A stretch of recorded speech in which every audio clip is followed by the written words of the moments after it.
Jepang adalah salah satu negara maju yang memiliki sistem pemerintahan yang menarik untuk dipelajari. Bentuk pemerintahan Jepang adalah monarki konstitusional, yang menggabungkan unsur monarki dengan sistem pemerintahan konstitusional. Konstitusi Jepang yang mulai berlaku tahun 1947 didasarkan pada 3 prinsip utama, yakni kedaulatan rakyat, penghormatan terhadap hak-hak asasi manusia, dan penolakan terhadap perang. Konstitusi ini juga menetapkan otonomi 3 badan pemerintahan negara, yaitu Badan Legislatif, Diet atau Parlemen, Badan Eksekutif, Kabinet, dan Badan Yudikatif, Pengadilan. Berikut ini berbagai poin penting tentang bentuk pemerintahan monarki konstitusional di Jepang. 1. Peran Kaisar sebagai kepala negara. Dalam sistem monarki konstitusional Jepang, Kaisar adalah kepala negara.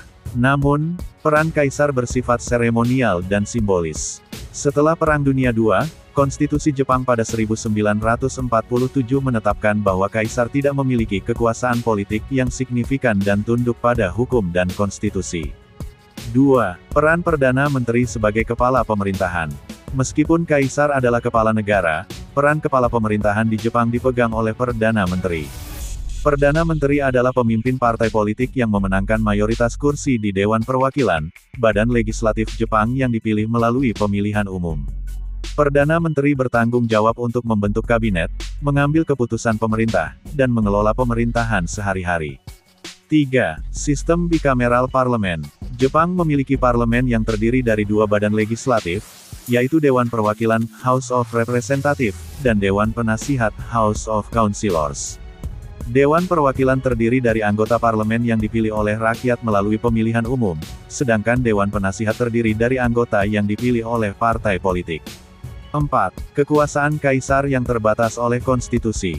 Sejak Konstitusi Jepang tahun 1947 berlaku, kekuasaan Kaisar dibatasi oleh hukum dan konstitusi. Kaisar tidak memiliki hak untuk ikut campur dalam urusan politik dan pemerintahan. Peran Kaisar lebih berfokus pada tugas-tugas seremonial, seperti menyampaikan pidato pada acara-acara penting dan menghadiri upacara. 5. Konservasi dan penghargaan terhadap tradisi. Bentuk pemerintahan monarki konstitusional di Jepang mencerminkan konservasi dan penghargaan terhadap tradisi dan budaya. Peran simbolis Kaisar sebagai pewaris dari dinasti yang berusia lebih dari 2 milenium mengandung nilai-nilai historis dan identitas nasional yang kuat. Sementara itu, sistem parlementer memberikan kesempatan untuk perwujudan nilai-nilai demokrasi dalam mengambil keputusan politik. Bentuk pemerintahan Jepang sebagai monarki konstitusional menggabungkan kekuatan nilai-nilai tradisional dengan mekanisme sistem parlementer yang modern. Dengan Kaisar sebagai kepala negara dan Perdana Menteri sebagai kepala pemerintahan, Jepang menciptakan keseimbangan antara simbolisme budaya dan pengambilan keputusan politik.